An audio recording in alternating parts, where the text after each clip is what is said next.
कारा ने अपने दोस्तों को अपने घर पे पार्टी के लिए बुलाया होता है। सब दारू पार्टी करते हैं। दारू पार्टी करने के बाद जियोन को नशा चढ़ जाता है। वो बाथरूम में जाती है मुंह धोने के लिए। तभी उसके पीछे पीछे एक घटिया सा लड़का आ जाता है और आके उसे पीछे से पकड़ के उसके साथ बदतमीजी करने लगता है। जियोन उसे जैसे तैसे उसे दूर करती है और भाग जाती है। वहां से भाग के लिफ्ट में जाके सीधे अपने घर जाती है। अगले दिन कारा की माँ घर आती है। वो देखती है कि घर का तो कचरा कर दिया है। वो कारा को डांटने जाती है पर कारा रूम में नहीं थी।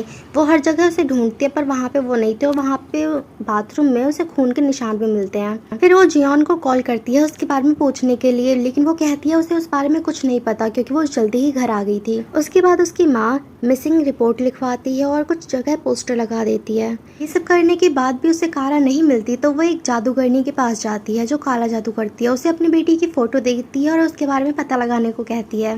उसके बाद वो जादूगरनी वो फोटो जला देती है और अपने ध्यान में लग जाती है। तभी उसे बहुत अजीब सा कुछ दिखता है और फिर वो उसकी माँ को बताती है कि कारा मर चुकी है, उसका मर्डर हुआ है।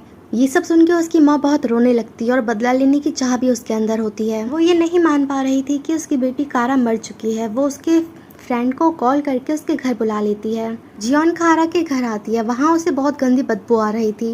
अब घर की साफ सफाई नहीं होगी तो बदबू ही आएगी। अब वो बेडरूम में जाती है तो कारा की मॉम को देख के वो बहुत डर जाती है। कारा की मॉम कहती है कि तू झूठ बोल रही है, तुझे कुछ नहीं पता, तुझे सब पता है, जल्दी बता। तो जियोन बोलती है कि मुझे कुछ नहीं पता सच में, मैं वादा करती हूँ कि कारा को ढूंढ के लाऊंगी। लेकिन उसकी माँ को तो सब पता था ना। वो कहती है कि कोई नहीं बच पाएगा, सब मारे जाएंगे। जियोन डर के वहाँ से भाग जाती है और वहाँ का दरवाजा अपने आप बंद हो जाता है। जियोन अपने घर जा रही होती है तभी वो जादूगरनी उससे बोलती है कि अपने दोस्त से पूछो वो बीमार तो नहीं है।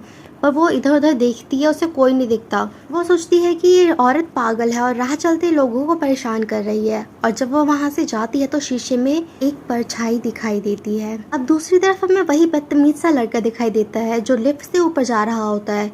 उसे एक लाल कपड़ों में लड़की दिखाई देती है। अब जब ऊपर जाके लिफ्ट खुलती है तो वही लाल कपड़े वाली औरत उसे फिर से दिखती है। वो जल्दी से लिफ्ट बंद कर लेता है, जिसके बाद वो 5वें फ्लोर पे आ जाते हैं। लेकिन वहाँ पे फिर उसे वही औरत दिखती है। ये सब देख के लड़के की तो फटने लगती है। अब वो 6th फ्लोर पे आ जाता है और वहाँ पे बहुत ही तेजी से वो औरत उसके पास आ रही थी। लड़का जल्दी से लिफ्ट बंद कर लेता है। अब वो दुआ कर रहा होता है कि दरवाजा खुले ही ना और उसकी विश पूरी हो जाती है। लेकिन वो ये तो भूल ही गया था कि आत्मा को किसी लिफ्ट या दरवाजे की जरूरत ही नहीं होती। उसे उसके पास एक परछाई दिख रही थी। अब वो जल्दी से यहाँ से बाहर निकलना चाहता है। लिफ्ट जैसे ही खुलती है वो वहाँ से बाहर जा रहा होता है तभी उसका पैर कोई खींच लेता है उसे अंदर और उसके बाद उसका तो सत्यानाश हो गया।